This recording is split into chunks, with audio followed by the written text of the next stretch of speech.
So, hello everybody. Welcome to we're in August, right? August session for the Hi LBCA and Cannabis Capitol. First off, I wanted to thank John, Cannabis Capitol, and Chris, and of course Steven and Pam and the whole crew for helping put this together. So, thank you very much. Give them a little round of applause right there. All right. So tonight we have a great panelists that are extremely involved on the state level, in their own localities, and are advocates in their own right. We're here to talk a little bit about, what's going on the state level, even how it affects you locally. So without, further ado, I think everybody over here is gonna do a quick introduction. Maybe I'll start all the way from the left. Jonathan, second. That'll work? Excellent. Jonatan, Cvrtko, Executive Director for UCBA. Thank you guys for having us out here tonight. I want to say LBCA has been a great partner in all this stuff in those last couple of years we've been working together. So thank you for the opportunity. Luis. Hello, everyone. Luis Rivera, Social Equity LA. We do pretty much help people get into the cannabis industry, provide education, do events like this. I'm also an owner and operator of a cannabis delivery company in Studio City. I'm glad to be here. Thank you. All right, Jerred Kiloh, 19-year retail owner, born and raised in the Bay Area.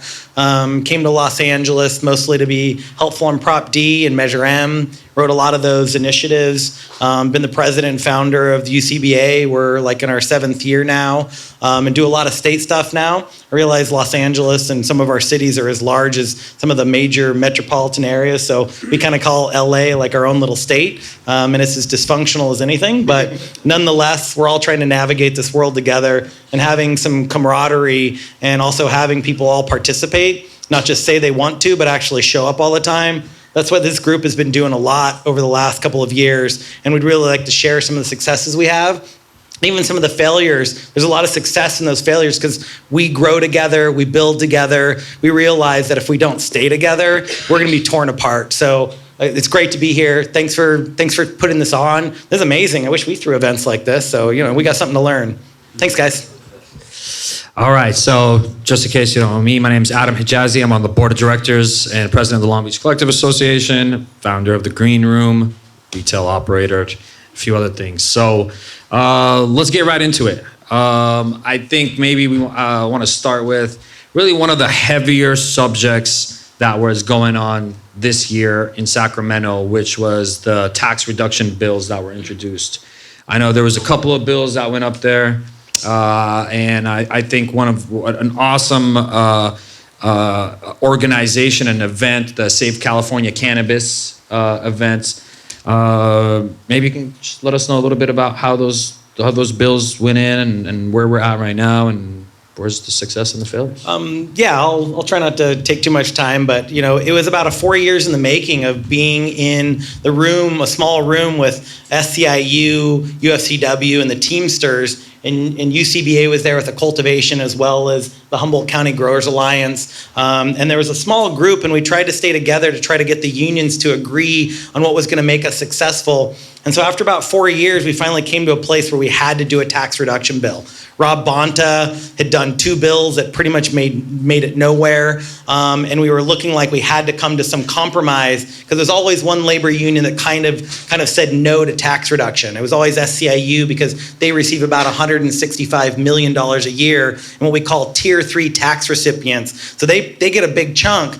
They don't represent cannabis brands, but they represent social workers and nurses and drug prevention groups. And so they had been given a good proportion. But they always said no to Rob Bonta, who is now our Attorney General, but they said no to tax reduction. They said, we're not gonna take less money. You promised us this, we're gonna keep it. Well, after 4 years of failure, we wrote our own bill, UCBA, LBCA, a lot of our partners here, we all came to an agreement on what was gonna look good. And when we were the first people to kind of put out a tax reduction bill this last year, had 2 really good authors from Los Angeles. They're both in the budget committee. This may be too much information, but in a lot of ways, politics is a lot of the behind the scenes negotiation before you really come out in public. Because if you come out in public too early, everyone knocks you down because you didn't discuss it with them first. So the fact that we discussed this with the unions real early, we got agreeances, we discussed it with a lot of the authors, And so we were in a good spot. And since we came out with the first bill, it kind of set the tone. It set the tone for, hey, we've got now some movement. We need to have, a lot of assembly members jump on. And having 2 assembly members who were in the budget committee jump onto our bill early got, some other bills on there. And so all of a sudden, everyone's talking about, yes, we need to reduce taxes. We all know it. Even though we've been talking about only taking away the cultivation tax, this was an opportunity to really talk about, multi-tax reduction. So we wrote a long bill, and 80% of that bill made it into the budget.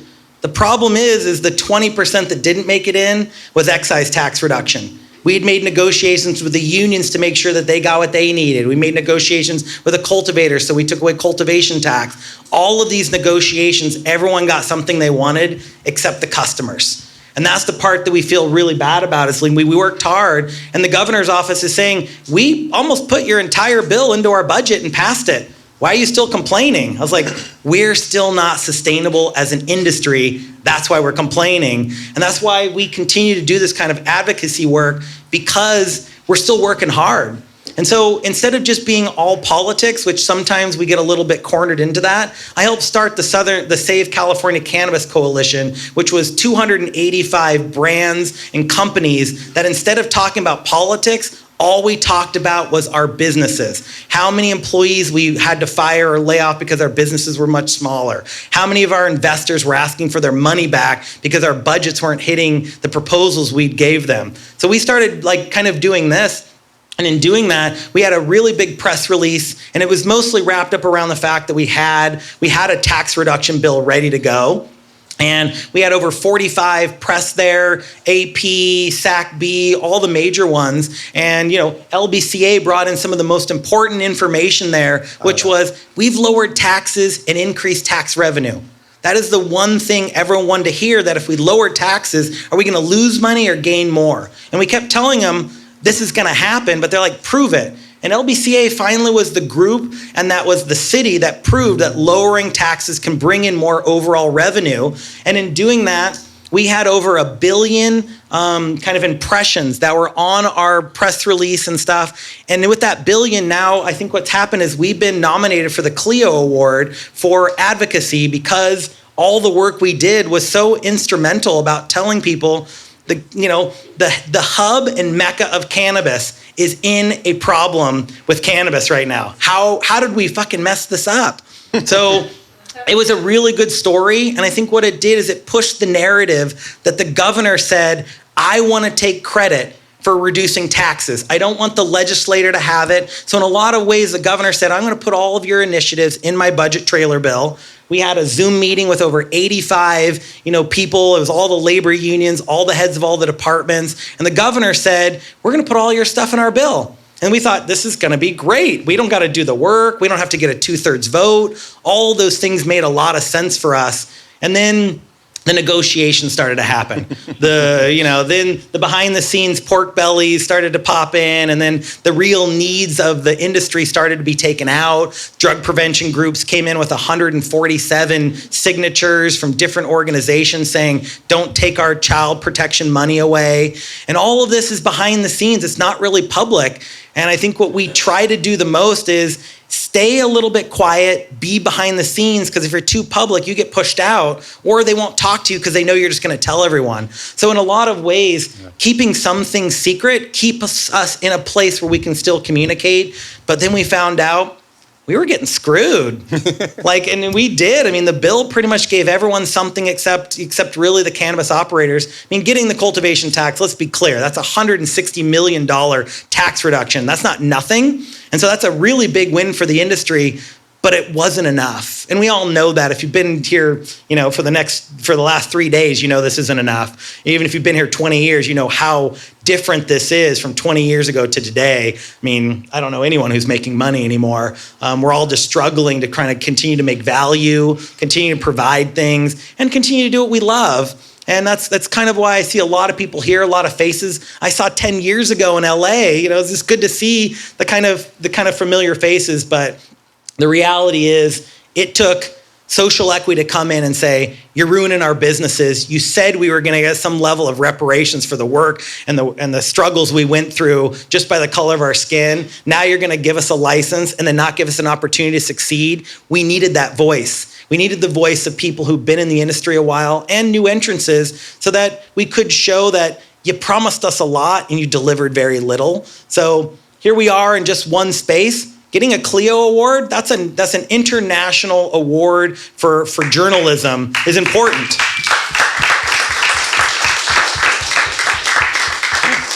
212 countries, almost every city in the state of California, every state was a part of this. And so to see that more people are looking at California, we've kind of come to the place now as there is no behind the scenes work.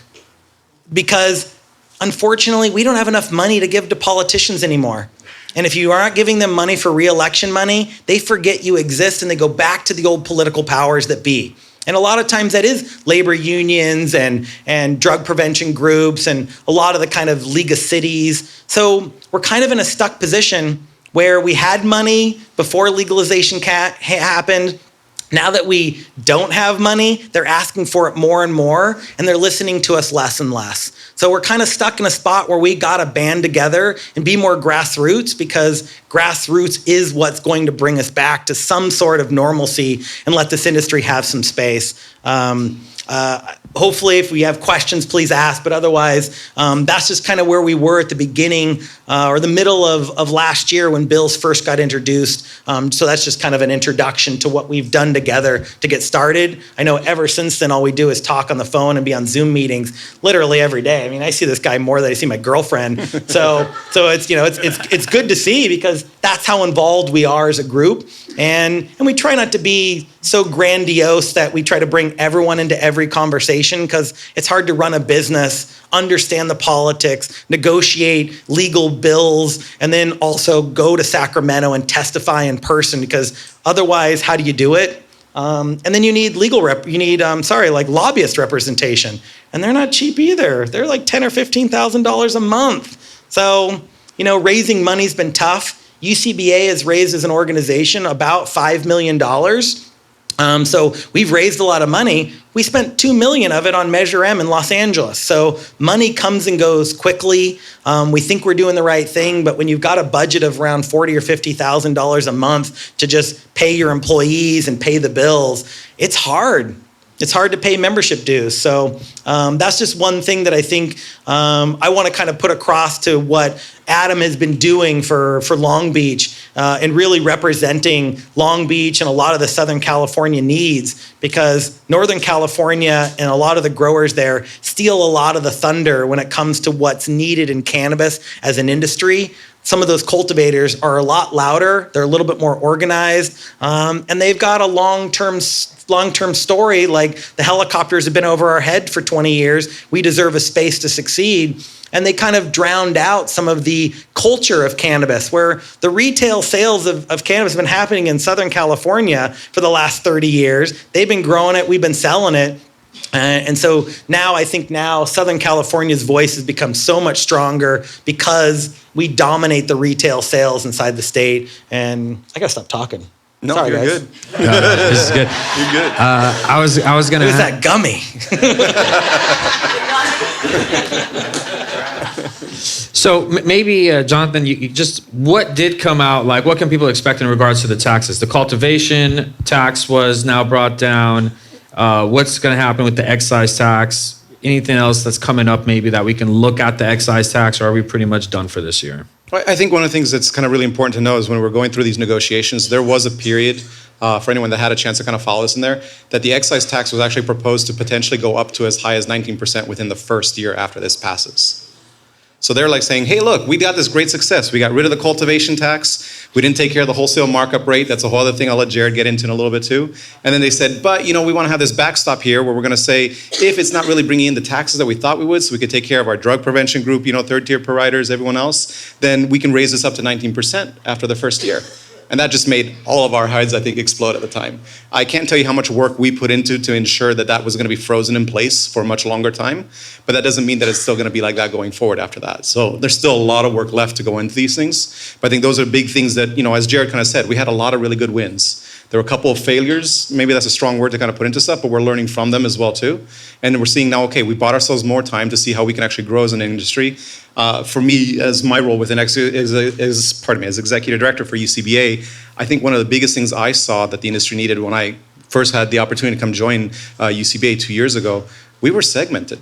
You had UCBA doing its thing, you had a couple of orgs doing it up north, you had LBCA doing really well down here, we have our Coachella Valley people and all that going, and it's just like, it didn't make sense that every time we kind of seemed to go out there, that it was either putting our heads, on the line for the stuff, for what it needs to be, especially when we're fighting for everyone else, and then in the end, it looks so much smaller when it's just like, oh, here's one more org, when we know there's others out there.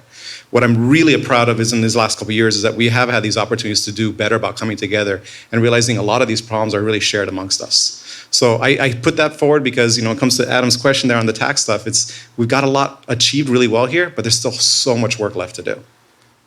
Yeah, no, thank you so much. And dude, you're extremely intelligent and bringing forward a lot of the conversation, you guys.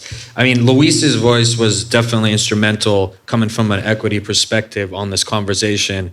Maybe if you could just, tell folks what was part of that conversation coming from an equity lens when we were talking about taxes on the state and how does it reality impact what you're doing in LA today? There was, is this on? Yeah. Yep.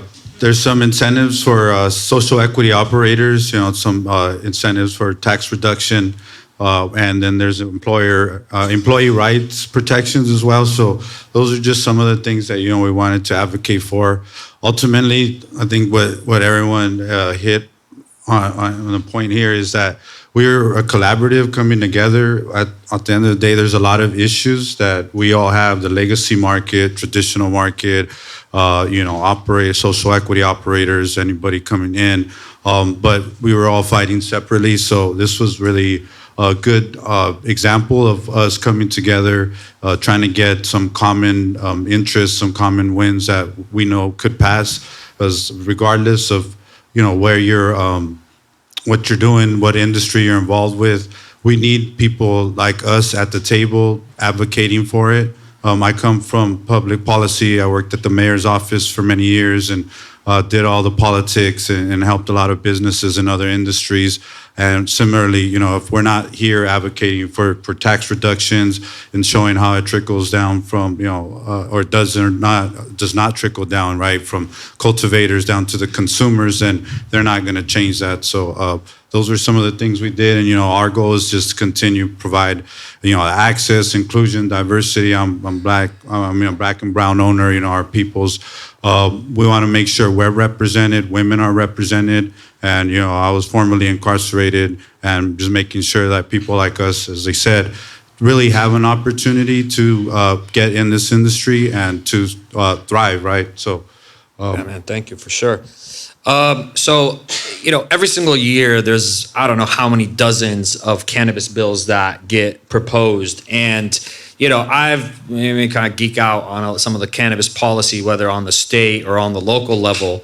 And, I'll say UCBA has been so active on the state level for years, really, when it first started, especially after Prop 64 passed. In many instances, you guys have been kind of the gatekeepers of a lot of these policies, and some of them some of these bills that came out have been good, great, like taxes, but some of them had some poison pills, So how is it when it comes to, these bills and you guys been kind of stepping up, protecting small businesses and equities interest when some of these crazy bills get introduced on the state level?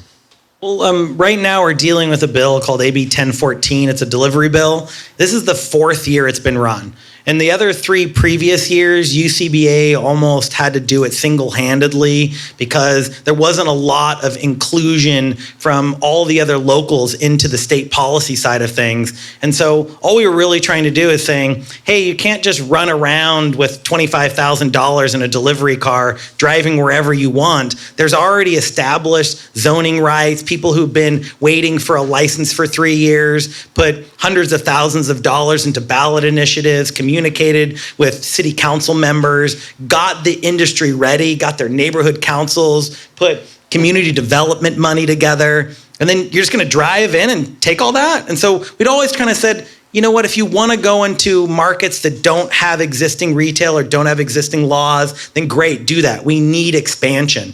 But this year, the bill came back again.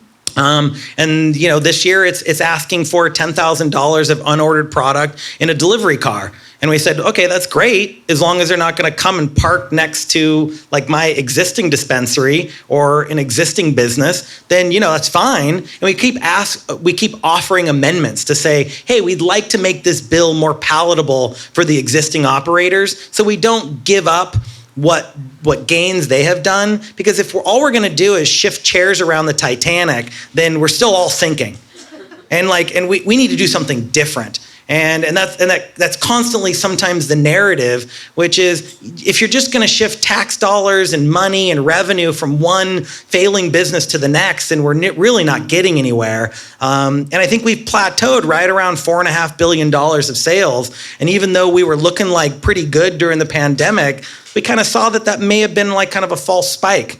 A lot of people had a little bit more disposable income, stopped going to bars, so they bought weed and went home. Good for you. Well, when the recession hit, guess what? They went home and they bought food instead of weed. So now we're in a spot now where we've got to fight against this, and bills that kind of threaten existing markets or threaten the people who have tried really hard to get a market share. A lot of times we try to fight those bills, and sometimes it's not easy for just one organization to do it. This year, for the first time ever, we had 27 trade organizations all sign on to one letter to the governor's office stating that the proposal and what they were offering in the budget was not enough. 275 businesses signed on to a separate letter stating this is not enough. And that's how we came together and got something in this last budget trailer bill. But, once again, we're not getting enough. But when we say we're gatekeepers, a lot of times we're sitting down, looking at policy, trying to see how it's going to adversely affect our businesses, and then come as stakeholders directly to legislators and say, this is going to hurt my bottom line by 23%.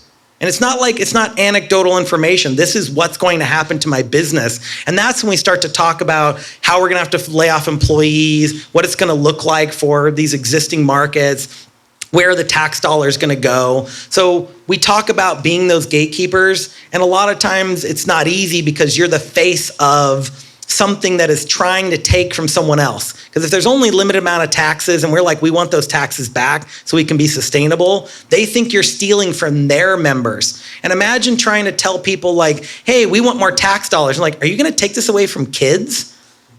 Like, that's been the narrative they put us in for such a long time, which is it's either drug money or these kids get like housing subsidies.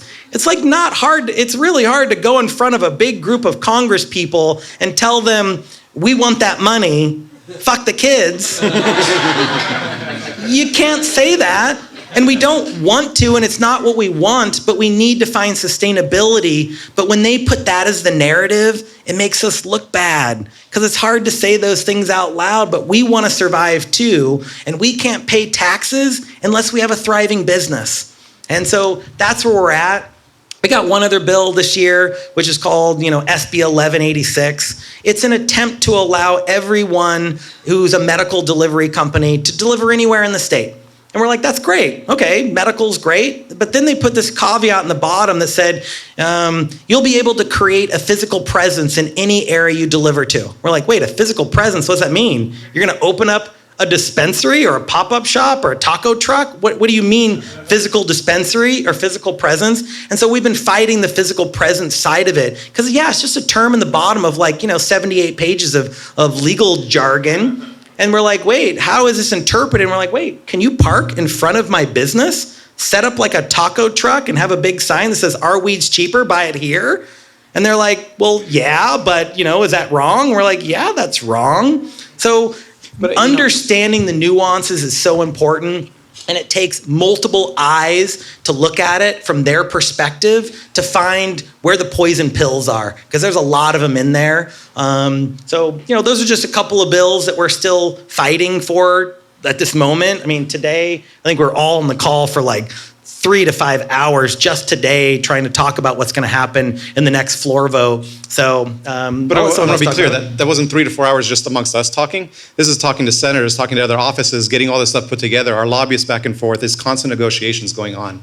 So I mean, we all run our own businesses. At the same time, we are all putting in a second job full time to make sure these laws come in. And I think Jerred paints a very accurate picture as to the challenges of this stuff. I gotta say, from my perspective, because I love being this kind of policy wonk stuff, it gets a lot of fun on that. This is probably the coolest thing ever if you guys really think about it. You literally get to write the rules and legislation as to how your business operates. I can't imagine where else you really have that kind of biggest potential to say, hey, you know what? I want to do this with my business. Great. This is the pathway and how you have the relationships to change that aspect as to go in there and benefit, everyone along the way. And I think part of this stuff for us that we see that, I think what was really beneficial is that we saw all the challenges in the years we've been trying to get, this tax bill going. I remember the tax bill we had, the governor had said, back at the end of 2019, that he was going to make 2020 the tax year for cannabis, and COVID hit, and where did that go, right? And so we've had all this time in there, gave us a lot of opportunity to consider not just what our needs were, but what all the other stakeholders were, right? So when Jerred says, yeah, you've got the kids we got to worry about, what did we do to that? We said, we're going to set this up so it's going to be a 3-year period. And let's see after 3 years what really happens at that point on there. We're being conscientious what other people are going to do because we understand this is a bigger community. It's not just us, and we do need to work together. I think there was a lot of good intention with Prop 64. However, we all learned that there's a lot of other things we could have done better for it, right? And so that's kind of stuff where I want to see how that kind of evolves into the stuff in there. And when it comes to these poison pills, I'll just add this one piece real quick. It makes my head explode. We're speaking to Senator Wiener the other day. Great advocate for the industry, has continued to be a great advocate for the industry. But this piece, when we say on there about this physical premises part, we're like, look, this is what it says. No, it means this. Okay, can you please tell me where it says it in there? We can't find it. He can't explain it. He's trying to tell us what we want to hear, but it's literally not in a language. At the same time, I had an opportunity to speak to LA County's representatives there, and they had the exact same experience with them. They're like, hey, we want this thing gotten out of here. Don't worry, it's not going to be there. It doesn't affect you guys. They're like, where does it say that? Same line, couldn't happen on there. So these are these little poison pills where you have to, it's like, just enough you kind of figure these are your regulators, these are your, representatives. You want to trust and believe what they say. But the letter of the law is right there. I would just add to that is just, it's important, like the stakeholders, the policy is being developed all the time. It's changing. It's changes every week, every month. But it's all politically driven, right? And we got to understand that, who are the stakeholders? It's not only the industry, the consumers, the businesses, the politicians, and whatever, when they're going, if they're getting reelected or what's hot on, in the news.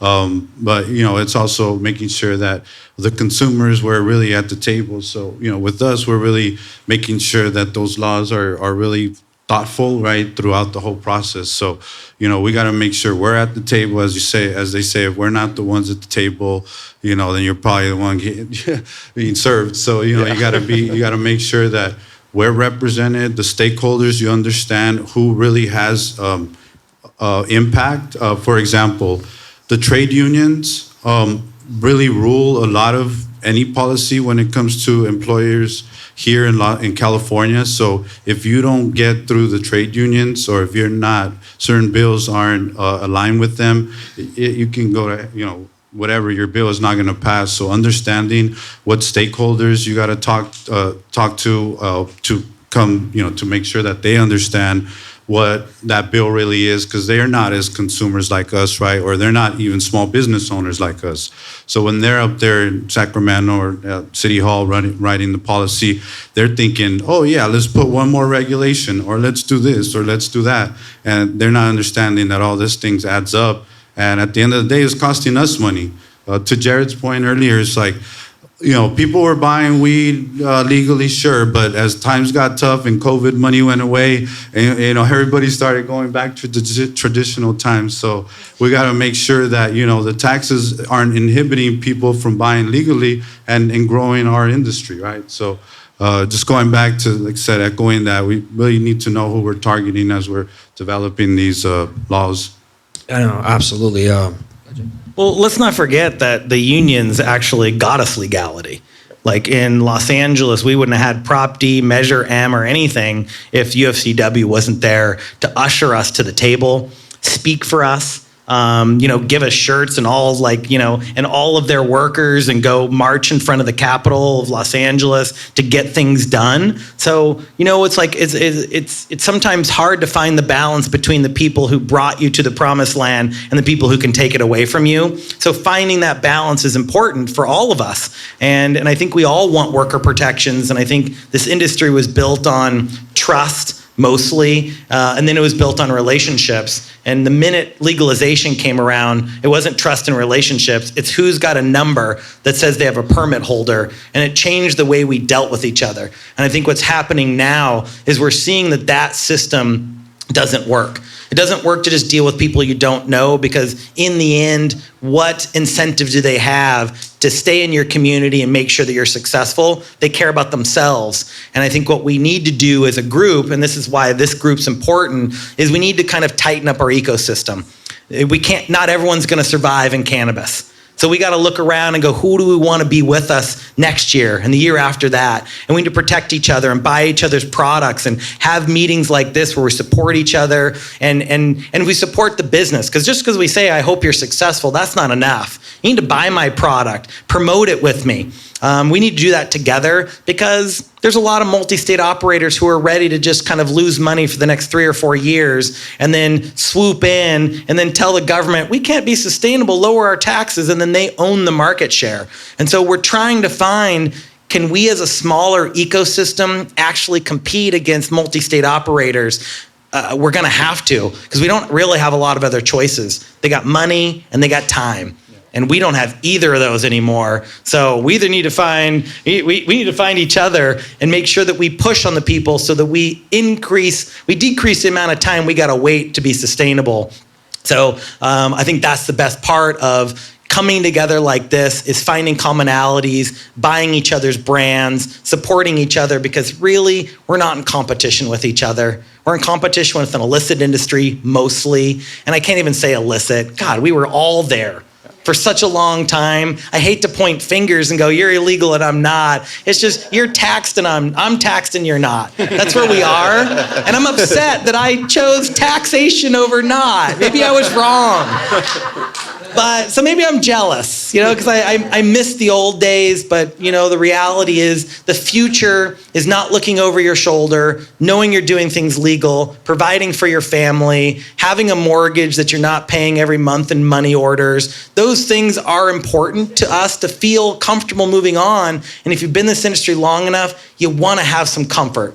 So hopefully we find comfort amongst each other and buying each other's products. And sometimes you're gonna have to listen to us talk about policy, because this really does dictate how your business is going to make money, who you're gonna be paying your taxes to, and how are you going to provide to your customer that can go online, go to a secret sesh, go to an illicit app, and instantly have access to product. You used to have to know someone, know their phone number. They used to have to ride to your house on their 10-speed with a backpack. Now, you got an app, and millions of people can access it all at once. Information is so quick that even illicit underground economies now have an easier way of accessing our customers, and there's not a lot we can do about it except compete.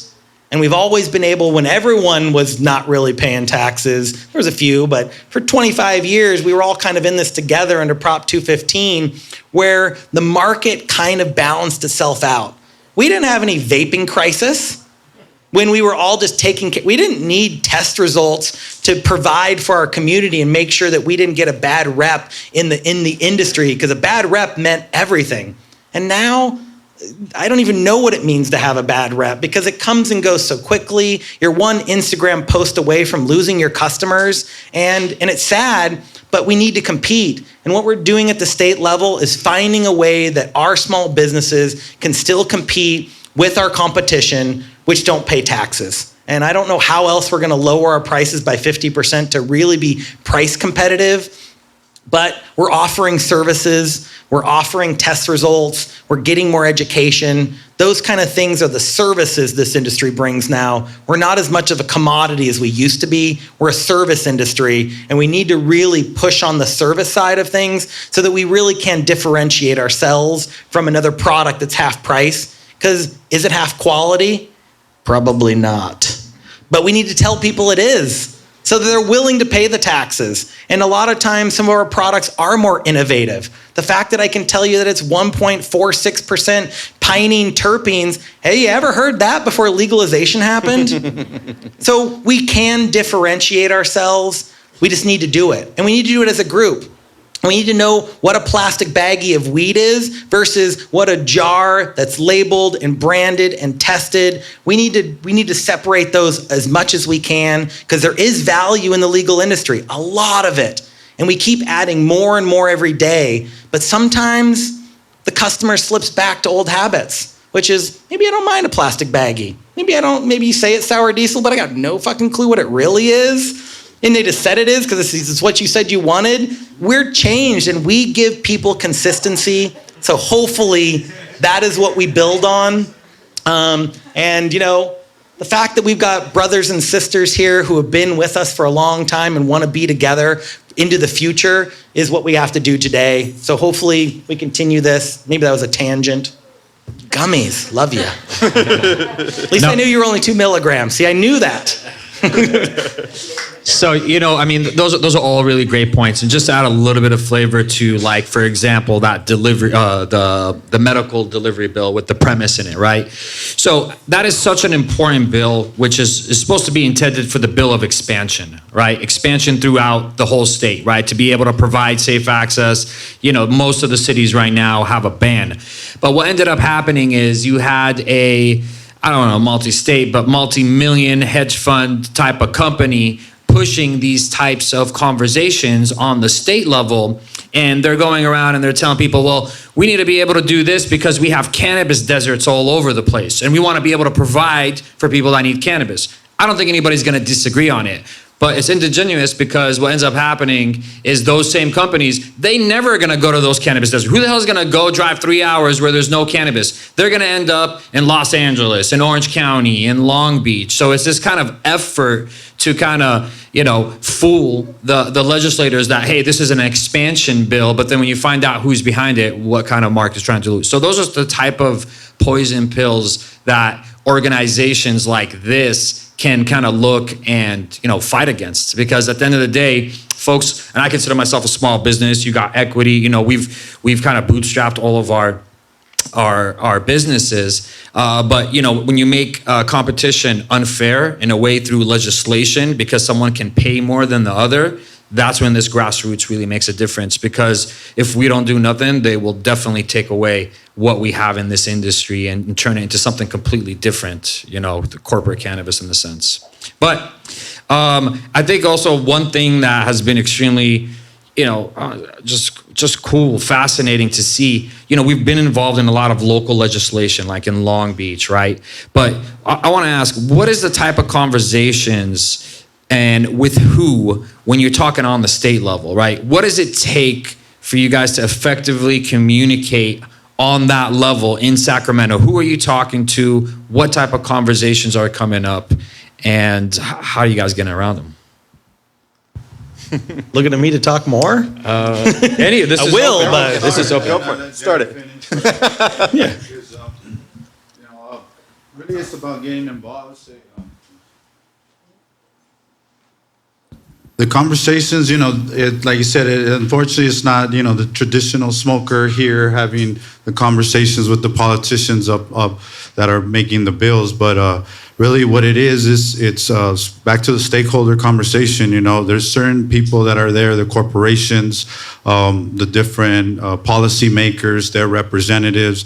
And then that's where these groups like UCBA, LBC, and social equity, we get involved where we're actually able to go up there, not only be there, meet with them face to face at the table and have them hear our voices.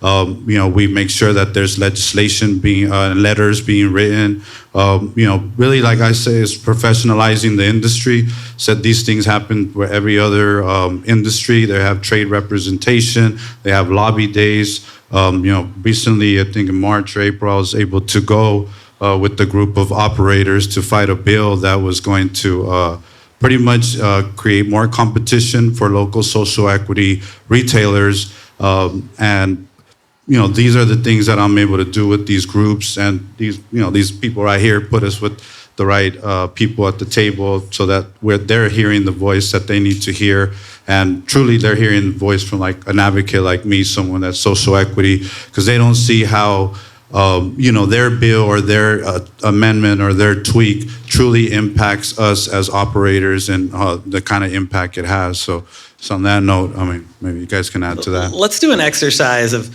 who we talked to today, because today was a big day for us. I mean, I had 7 staff evaluations, and in the middle of 7 staff evaluations, I talked to 11 dispensaries directly, talked to 3 lawyers who represent 5 other dispensaries about just the delivery bill. I talked to 4 different lobbyists. I talked to 2 people at 2 different unions. I talked to a bill author who was a senator. Talked to 3 staffers from 3 other assembly members or senators today. Jonathan, who'd you talk to today? This is just today. And this is why I want to bring flavor, because we say, who do you talk to? And the thing is, it's so diverse, and sometimes it's like a fire hose of who you have to deal with, because if we don't get something done by August 31st, and it might even be before then this bill passes and it goes right to the governor's desk. We have one more opportunity to stop these bills, and it's what they call a floor vote.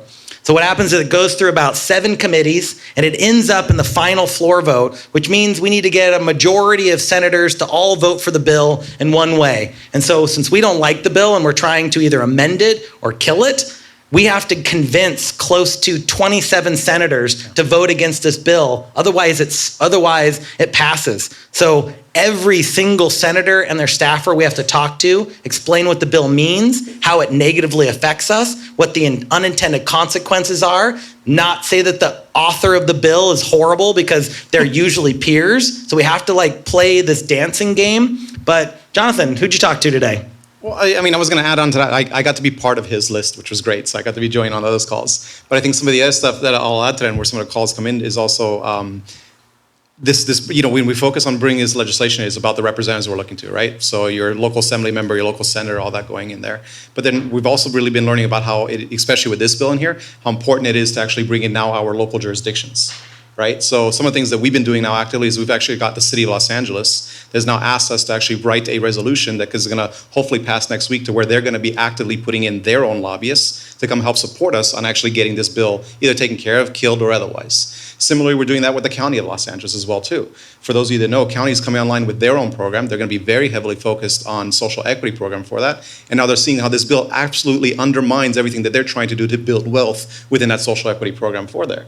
And so it's really been an interesting thing now, to where we've grown now to where, I think early on it was kind of little challenges about what these local jurisdictions were, where they're going to come in there, how our relationships work. Now we're finding a lot of camaraderie with them. And earlier this week, actually, we had the conversations where we brought in League of Cities, RCRC, CSAC coming in there, which is the counties going into stuff. And you have all these massive organizations representing tons of these local jurisdictions in there that were thrilled to have us come to this battle, because they've been fighting this and they didn't see other cannabis actual people coming in there. So now you're getting these entire new kind of partnerships coming forward to work to address these bills that Jerred's saying. So my calls have been throughout the week. We've been taking care of that stuff. This has just been on today because we have this deadline towards next week that we really want to try to avoid this whole car wreck of an issue that's going to be in there.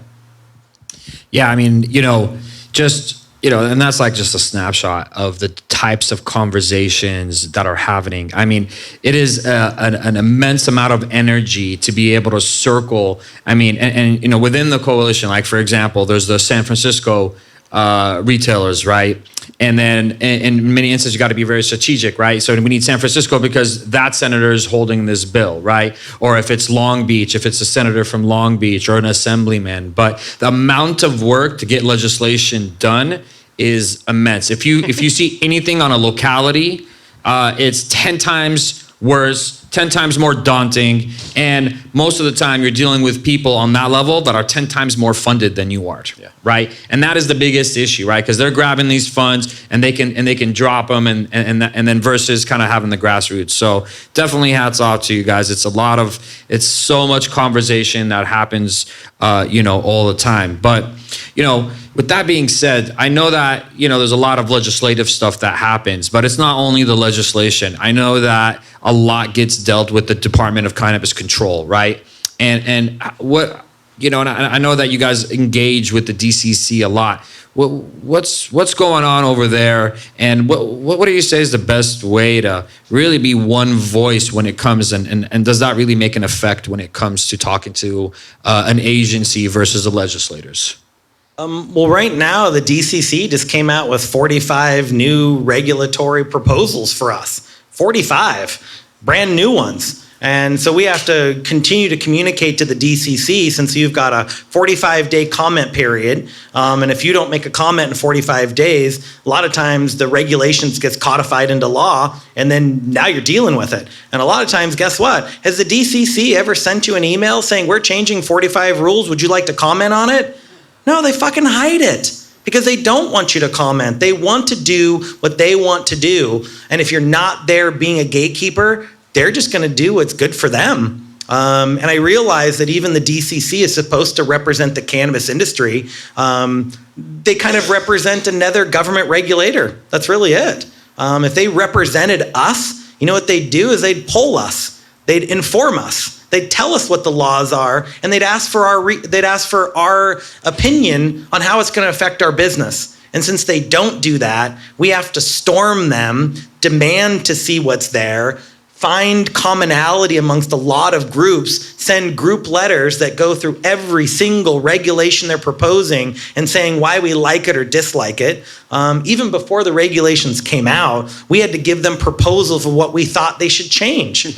So a lot of this is we're building the ship while we're flying it kind of thing. And sometimes, it's difficult to foresee what some of the negative consequences will be in some of these regulations. But in a lot of ways, the communication between the DCC and the governor's office, they're kind of becoming one and the same, because when you start to work as a regulatory agency and you work in the government, then you kind of take care of each other.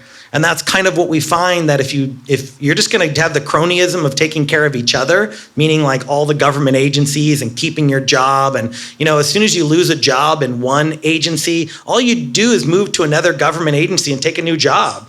It's not even like the faces change, just the name underneath where they work changes. And so with that, people just wash each other's hands so much in government that they just protect each other. And we're coming in going, no, protect us. And they're like, who the hell are you guys? You just showed up. We've been here for decades. And so that's kind of the issue. And, Nicole Elliott, who's the Department of Cannabis Control, lead, she used to run San Francisco. She was the lead czar in San Francisco, and she used to regulate my cannabis business. And so I thought we had a closer relationship.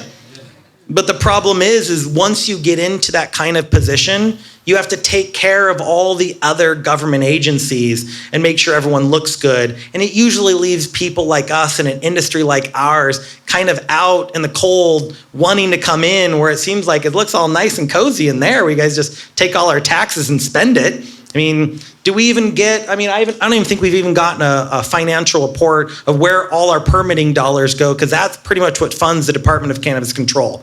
And I know that I paid $96,000 every year just for my dispensary. And I'm thinking, man, if there's 15,000 licenses with an average of $40,000 per license, how much money does it take to run this organization? Because, man, I could run a country with that kind of money. So that's kind of where it feels like we're talking to a wall. But a lot of times we're talking to someone who has other interests in mind other than yours, and you have to convince everyone else to tell them that they should operate differently. Because me as a stakeholder, or it doesn't matter how long you've been at the state capitol, they don't really want to listen to me. But since we represent all these other businesses and they represent all these local voters, and then they vote for the assembly members and senators in their area. We have to leverage that so much so that they will listen to us. And that's why, you know how many times I've tapped this guy to go, hey, can you call Lena Gonzalez and really kind of like tell her we need some help? Like, we have to rely on each other's personal connections. So if you have them, we need to use them. And if you've got those kind of weapons, we need to start compiling them in so that we use them when we need them. And I think what's been great is utilizing each other's weapons, because now that we know we can use them in bulk, we get some things done a little bit more. And yeah, we're a little bit scary now from the senator's kind of side of things, because we mobilize people really well. But it's been a long time coming. So I realized that Prop 64 and a lot of Prop 215 came around from grassroots organization that really wanted to help patients. And a lot of times, who isn't a patient? Like, I smoke because I like it. Does that not make me a medical patient? Well, does it make me happy? Well, shit, I guess I could take Prozac and make me happy. Yeah. So it's medicine to me. And I could talk about all the other things I use it for, but it should be, if you and your doctor, or you just think it works for you, then you should be able to do it. And I think what we're doing right now is we're turning it into so much of a commodity industry that we are forgetting the fact that this makes us happy and healthy, and it brings communities together. And I think we're forgetting like how important that has been to the California culture, to even the way that we've supported small businesses. I mean, imagine, we had, before Prop 64 happened, we had 10,000 dispensaries. That means we had all these growers supplying all these dispensaries, and all the trimmers were going and spending money at all the restaurants in these rural areas. A lot of economies were built on cannabis, because when logging was gone, there was cannabis to fill the space, and it kept those communities surviving, including here. I mean, when you look at where we were for like these large urban communities, cannabis was a great actor when it came to all the drugs that were available. Cannabis is the one that doesn't kill people. Cannabis is the one that isn't like addictive, and you need to have all these new AAs just for cannabis. So they keep vilifying us. That's why they charge us a sin tax. We need to keep telling them, this is our medicine, this is what we need. And even if we don't call it medicine and we just say it's recreational because we like it, so what? Do we really need to pay a 50% tax to have that benefit? And that's the part that I think the DCC needs to be reminded on, and all the regulators do. And because we tell our locals, this is the way we need you to vote, otherwise we're gonna move the voters away from you next year. And when you come to a re-election, we're not gonna be there for you. And when you think about the number of cannabis users, $15 billion of cannabis is happening in California every year. Like, if you look at the wine industry and the alcohol industry, they're like 7 billion. We are double an alcohol industry that's been around since the prohibition and hundreds of years of legality, or 100 years of legality, and we've dwarfed them. That's because people like this better. We don't beat our spouses because we smoked a joint. So the reality is they're comparing us to products that have been detrimental to society. And since we get compared to that, we get taxed like it. So we got to change that narrative. And unfortunately, the DCC is not necessarily looking out for what's best for cannabis. They're looking at what's best to keep that organization going. And so it's just a self-fulfilling prophecy. As long as we keep going, we'll be okay, while the rest of us struggle. So that's why we got to be more vocal. I know everyone says that, but we're doing it. And we're trying to inform, because we do all this boring stuff and read 78 pages of probably 65 bills a year of cannabis come into the state. So that's a number of pages. And it's not like Harry Potter books or like a nice James Patterson book. This is boring ass legal jargon that we gotta kind of like really sift through. So do know that there are some people who are reading through that jargon, trying to protect us, and we're just trying to come together and say, hey, not all of us should waste our time reading all of that, but we do need to inform you, and you need to tell us how it affects you, so we can go back and say, there are 5,000 employees that believe that this bill is gonna harm them. What are you gonna do about it? And if those 5,000 employees are willing to sign a letter or speak up for themselves, then they will listen. But we still have to speak up for ourselves, because just having a couple of people up there saying they represent people, you got to show up. And maybe we're going to ask more of that. But I think the question was mostly about the DCC. So, well, let me touch on that just real quickly. So we had an experience this year, right? We were working on that tax bill. And the DCC was thrilled. The governor's office was thrilled when they finally put it together and they passed it because it did 80, 90% of what we had originally put in there. But there was one crucial piece in there that we really thought would have made massive benefit to the industry that they didn't include. And so it came out, and you guys probably heard all the great news. Oh, it's great. Here it is. We got this stuff in there. I think one other tool that we've been able to do is we've made such, I want to credit Jerred for this one, but in general, UCBA on this stuff. We have such a good relationship with a lot of reporters and a lot of different news agencies that when that bill came out, we also had our own news article that came out and said, yeah, you know what, we really don't like it. And as soon as that came out, I can't even tell you how quickly the governor's office, the DCC, called us up through our lobbies and like, what are you guys doing? Why'd you guys say that? We just did what you did. No, you guys did what you wanted to do. We kept telling you what else needed to be changed, and you didn't listen to that. And this was even after we had a full-on meeting face-to-face with Nicole and several of the other authors up there up in Sacramento. Adam was there, all of us here were there, and had a full-on conversation telling them specifically what they need to do in that, and they still didn't want to listen.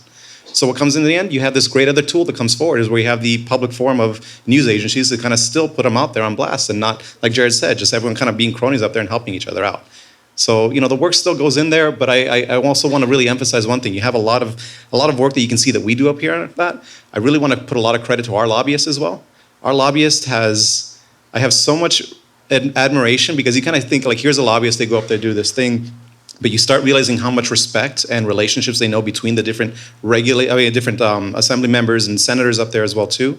That it comes time to where it's fun. You have all these different kind of hearings and committees are coming forward. You're going to already know the math. This is the person we need to go to. This is who we have to mobilize for. That's what Jerred was saying earlier. It's like, or Adam was mentioning that. Where it's like you have our San Francisco guys go after the San Francisco people. You have our friends out in the Coachella Valley doing the same thing too. Long Beach here as well. But that's a lot of math and a lot of calculation. That's a whole other language that our lobbyist really comes in there to represent us really well. So, I think those are other tools I want to bring up here as well too. That whole, coming out with the news agencies and making sure we're trustworthy with them, but is also having a great representative up in Sacramento. Well, also, there's only 2 lobbyists who started 6 years ago, right, being like, that are still alive today that started 6 years ago for advocacy at the state level, right before Prop 64. All the other lobbyists have kind of said, you know what, cannabis hurts the rest of my business. Every time I advocate for cannabis and I hit this bill, it hurts all of my other clients. So what happens is a lot of these lobbyists go, I don't really want to take cannabis because you guys always lose at the state level. And like you lose on the tax issue all the time. And when you have 65 bills a year be proposed for cannabis and really 1 or 2 actually passes a year, that means 63 authors of 63 bills feel like they failed because their bill didn't pass. And if that happens year after year after year, it's hard to convince them that this might be a winning bill. This one's the winner. So it's been hard to convince them. And so multiple lobbyists have just said, you know what? Too much work. I'd much rather just go back to my normal business because I know what the oil companies are doing. I know what the tech companies are doing. They're established. We can help them. But there are a couple. And one of them is Marvin Pineda. He's been with UCBA for 6.5 years. And honestly, he is a bulldog who fights for cannabis. He has 38 other clients. And he says, you're 40% of my work and you're 5% of my revenue. But I love you guys. You guys fight the right fight. You guys are really always on the right side of history. And he's like, and he believes in us. And it's hard to find people who believe in you at a governmental level who don't really just discard you when you're not valuable to them anymore. So it's tough finding those. And when you find them, you hug them every day. You tell them you love them. And it may sound corny, but man, you need to be a part of their family because they're treating you like one.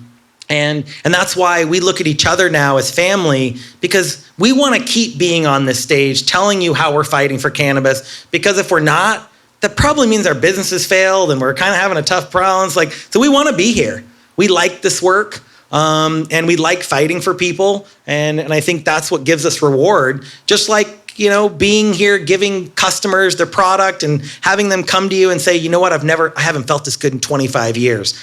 That is a reward you don't get out of a lot of industries. And we've got a really rewarding industry where almost everyone who tries it loves it. And there's not a lot of things you can say that are like that in this world. So I'm glad I'm here. I don't want to be anywhere else. I mean, imagine if you were selling used cars. You got to pretend like you like this Toyota Corolla and you're going to look great in this. Weed is so much different because, man, there is something for everyone, and usually there's a happy ending. So I think that's where we're at. Well, I mean, look, I just wanted to put one quick question out there. I know we're coming up on time. Maybe take a question or two if that's possible. But what does it mean to be and join a trade organization? I mean, what does it mean to an operator, a brand, a company, an advocate, or on whatever level? Open to anybody. Well, I would say, it's an expensive bad habit. I mean, it's a good habit. Whatever you're involved with, to Jerred's point, I hope you love what you do. We are in an industry where we get to sell weed. I mean, we are blessed. And you got to make sure that, you know what you're doing there. Well, on the trade organization side is you got to pay your dues. Like, it just is that. We need more members. Because if we bifurcate and turn into our own little islands because we think someone else is going to take care of the work for us, then our budgets go down. That means we can't buy a good lobbyist, which means we can't give, campaign donations to a really good senator who might run our bill, and we want to get them elected. We can't even re-elect a lot of the cannabis champions at the state level because we're not giving campaign contributions. And so a lot of times what we do is we try to use trade organizations to really, boost up those campaign contributions. And, even though we had raised like $4 or $5 million over the years, we're not raising that anymore because most of our members don't have the money anymore. But you know what? If you're going to spend $7,800 a month on a Weed Maps ad, you might want to put a $500 bill in your trade organization because you know what they're going to do? They're going to protect your business, not just advertise for it. And then you're going to have events like this where you connect with other people who are also going to protect your business and help your business grow. And I can't say that it's so rewarding running a trade organization because when we started UCBA, my business was worth $500,000. When we passed our first Measure M, all of our licenses went up to about $3.5 million in value. When we passed Prop 64 and our first dispensary got state licensed, most of our licenses were worth $5.5 to $7 million. When I tell people like, hey, you gave us $1,000 a month for 5 years, do the math. You were worth $500,000, now you're worth $7.5 million. Who wouldn't invest that kind of money and that kind of advocacy to bring value to your business? Sometimes you don't see the return on investment instantly, but over time, as we protect market share, as we give ourselves new opportunities, as you get information first, you can be more nimble to jump into a new municipality and put an application for a license before it's even public that it's happening. We get to, trade organizations bring that sort of information. You can't fucking Google that. That's not on Google. It's through people who every day are fighting for it, see the future, know this bill is going to be voted in 10 days, and we tell you this law is going to happen. What are you going to do with your business? Maybe you only got a 10-day head start, but let me tell you, any head start over anyone else in the industry is invaluable to be successful. You need to be there first. And so trade organizations, I think, in a lot of ways, get us to the point where you get information first, you get information directly from lobbyists and directly from legislators, and you get to use that in the way that best supports your business. But sometimes you got to support the people who are supporting your businesses through these trade orgs, and it's been tough keeping members. COVID didn't really allow us to have a meeting like this for 2 years. And most people forgot, I still got to pay my dues? I haven't been to a party in 6 months. It's okay, I get it, but you still need to pay your dues because here's all the reasons why we protected your business and we protected your market share. So that's just kind of my spiel. I mean, I don't even know what my business is worth now, but the fact that I, started at a $500,000 valuation and I'm probably close to 12 million now, because guess what? I know information before anyone else does. And you know who I tell? All of my members. And so that's the biggest value I can bring. And it's the biggest value you can extract from trade orgs. I realize this is a great opportunity to share what you do for a living and share your products. But being nimble and having information first is as important as anything. Absolutely. Do you have any final thoughts? No, you're good. Okay, cool. Well, I mean, I think, dude, awesome guys that really do everything that they're saying and more, and the amount of work that goes into it, definitely appreciate all the work. But before we kind of end this, is there anybody's got maybe a question, a comment, a thought that they would like to share for any of the panelists? A gummy like Jerred had. Yeah. Those were non-medicated. I Don't.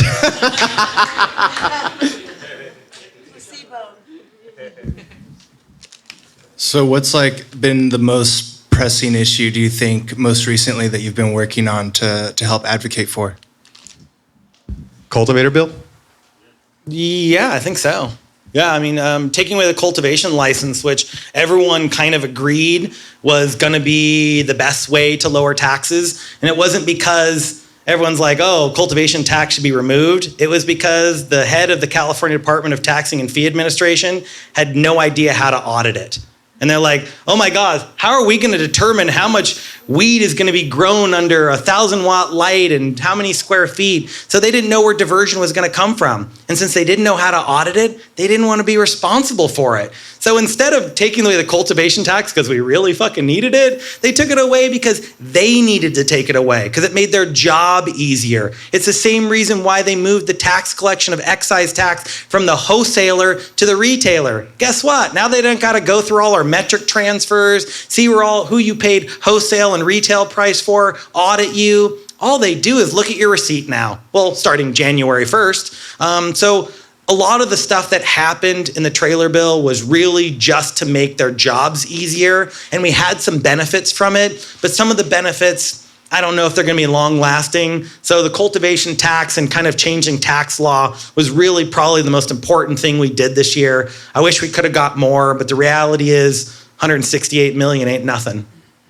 If I could add to that, could I ask real quickly, just show of hands, how many retailers are in the room? All right. Oh, For those of you that are on the stuff in there, farmers market this year was a really big one for us. The bill. yeah. Have you guys heard that one? So that was a bill. This is one that I'll just bring up real quickly on there. What I dislike that I see on the state level happen from industry and from legislators wise. We all collectively understand we have a problem right now where it's a market access issue, right? So right now, you look. I love giving this number out here, but we'll just look at LA County. LA County has a population larger than 42 other states in America. And yet out of our 81 or 89 jurisdictions, we've only got about 15 or so that are online that actually allow for legal retail sales. Absolutely ridiculous. Now, we know that that is the primary problem that we need to resolve, but the solutions are coming in for things that are lower hanging fruit that actually start pitting us up against each other. And what are the solutions? One of the solutions would have been that any cultivator would come in and start setting up to actually be as a retailer within your own market, competing against the markets where we already established that stuff, had the relationships going forward. We're not against the idea of the farmer's market itself. What we didn't like is that the state was good going forward and saying, hey, you know what? Here's your solution. Go ahead and just compete with each other and don't worry about what else we got to do with the state. Those weren't solutions that we're going forward on. That was a really difficult one for us to have this year because we have a lot of our cultivator friends that are up north that we were friends with, and we were asking them, hey, here's better ways we can do to come about that. They didn't want to hear it. And I think that was another one that was a really big, tough one for us this year. Remember that Titanic? They moved that chair to the poop deck, if you ask me. So, and that's kind of part of the problem is we started fighting amongst each other. License type saying, I represent cultivators, we need to survive. And it's like, don't you realize that a distributor has to touch this? Someone's got to trim this. Someone's got to sell this. Someone has to test this. Why should you be the only one who gets benefits this year? And so a lot of what we did this year was like, hey, let's just, if it's not good for everyone, every license type, every portion of the supply chain, don't bring it up. You can't be selfish this year. And a lot of what came together is a lot of people said, great, I support that. And that's how we got 27 trade organizations, because everything we talked about was how does it help you? How does it help you? And how does it help you? And if it helps all of us, then let's do it. But the problem is there was a couple of groups that said, you know what? We don't think we're going to get all of that. So we're going to break away from the group and we're only going to advocate for our portion of the supply chain. And that fragmentation, they use against us. They're like, you guys aren't all on the same page. You don't speak the same language. You guys all want something different. And And that one breakaway this year ruined our kind of our possibilities of everyone agreeing on what the excise tax should be to be sustainable. Yep. But you know what some people said? You know, if you take away the cultivation tax, that's going to be enough because it's going to save all my farmers. Well, guess what? We all knew $161 a pound was being taken away, and the commodity price of a pound didn't change. It's not like the cultivator all of a sudden got an extra $161 a pound when that tax went away. What happened is everyone in the supply chain tried to eat up that tax that they used to pay, and the customer did not get a lower price, and the consumer didn't buy more.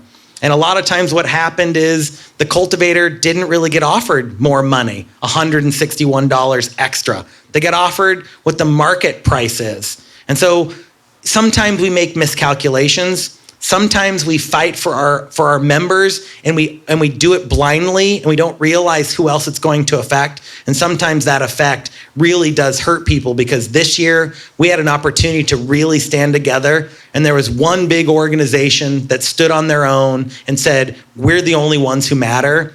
And it really gave the state government an opportunity to say, you're still not united. And what kind of industry of $5 billion is united across the entire supply chain? So they have unrealistic expectations for us because they speak with one voice. I don't even know what that means. We have so many different needs geographically and even our own individual businesses. But that was one of our biggest things, was how do we get taxes down? Thanks for the question. Any other questions? One more question, maybe?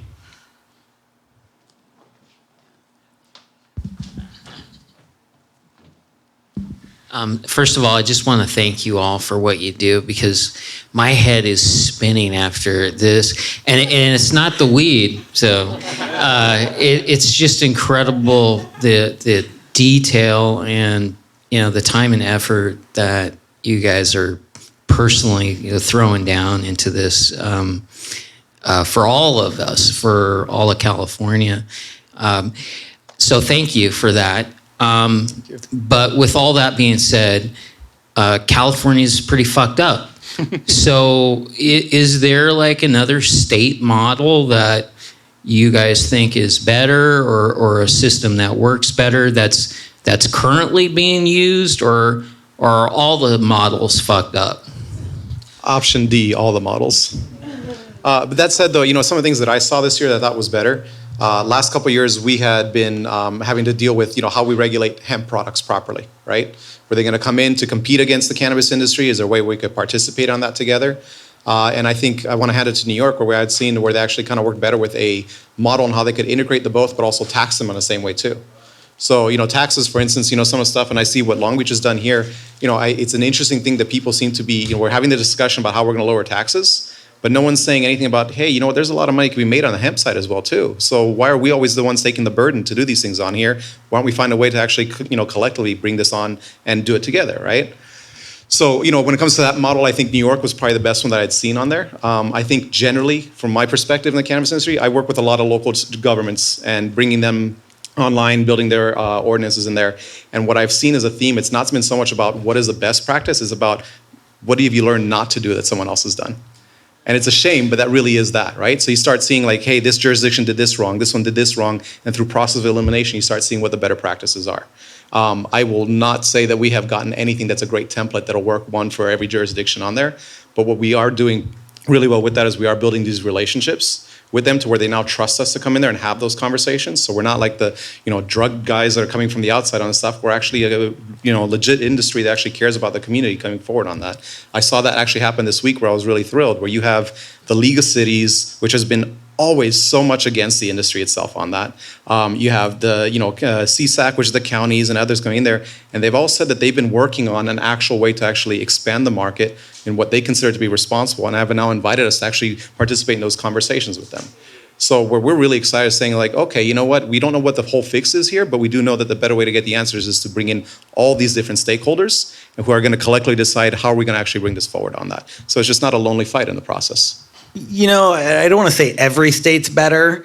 They almost are, because we had $15 billion in sales to tax. And instead of taxing all $15 billion and making the permitting process really easy, we made it so restrictive that we kicked out 2/3 of the market.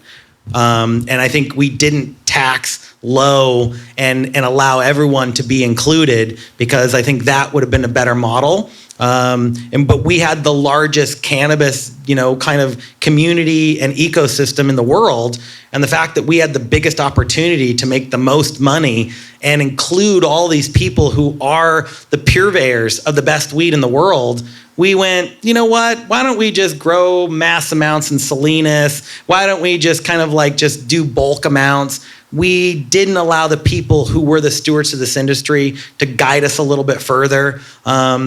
I think that was the biggest mistake we made. And we've left a lot of money on the table. And we also kicked a lot of people out in exchange for a lot of rules and regulations that really haven't made this industry any better. It's just made us more competitive with people who are also trying to do the same thing we are. They're just not trying to pay taxes while they're doing it. Well, hell, I remember doing that. Not to be completely honest, but I don't know that I've declared all the income I've made in cannabis on my taxes. Allegedly. Allegedly, yeah, that's it. Thank you. So we all know that we've made a gray area in cannabis, so we can't look at the people who aren't doing it completely legal. But you know what? California's got a long way to go. And I really thought the governor, who was actually my mayor in San Francisco, who ushered us in as cannabis companies, gave us an opportunity as the first time to sit in City Hall and have a medical marijuana cannabis task force. There was 13 of us. We got to talk about weed and talk about best practices and how do you do legal contracts in cannabis when you're a not-for-profit, how to grow the best, how to not burn your house down when you're doing electrical. We had all these committees, and Gavin Newsom gave us the space to do that. He gave us a stenographer, he gave us gavels. We felt like we were real, and from that point on, I knew this had a political place. Gavin kind of created that. So when he became governor, I was like, man, we are gonna make some headway now with cannabis. But the problem is when you have kind of some ideas on and aspirations for more of a national platform, which I'm sure Gavin does, you can't run on a cannabis only kind of platform. He was very progressive with being the first city to allow, same-sex marriages. That doesn't fly with about 27 other states. So in a lot of ways, he had to moderate in being the governor of California. And unfortunately, in that moderation, cannabis kind of got left out. And we're kind of now the stepchild that he really helped us come to fruition, at least me as an individual. Gavin was just amazing for us as a city and for our industry. And I kind of wish that he was that amazing for us now as the governor of the state. But I do realize this is the 5th largest economy in the world, and cannabis is a small actor in the 5th largest economy in the world. But we'd like to be recognized in what we've done for the health and wellness of California. And Gavin knows this.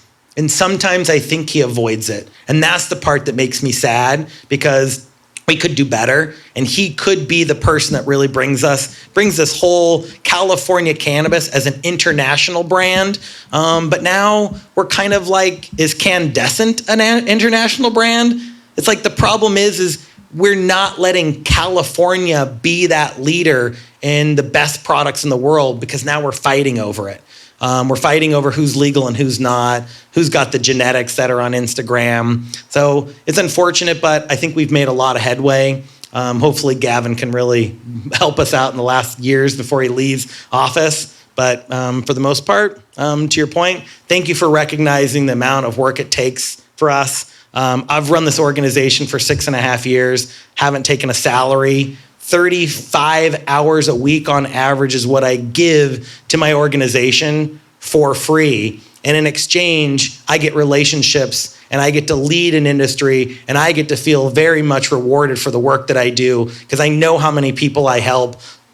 A lot of people don't know who I am. That doesn't matter. I know I'm helping people, and that's what feels good about this. So to be able to tell you I'm trying to help, I may not know all of your names, but I'm trying to help, and I think that's what all of us are doing. No, absolutely. So I definitely wanted to give a big round of applause for everybody that's up here. Thank you so much for everything that you guys do. Big, also round of applause for Cannabis Capitol, the LBCA staff. We appreciate everybody. And this is this month's panel at Hi LBC. Thank you.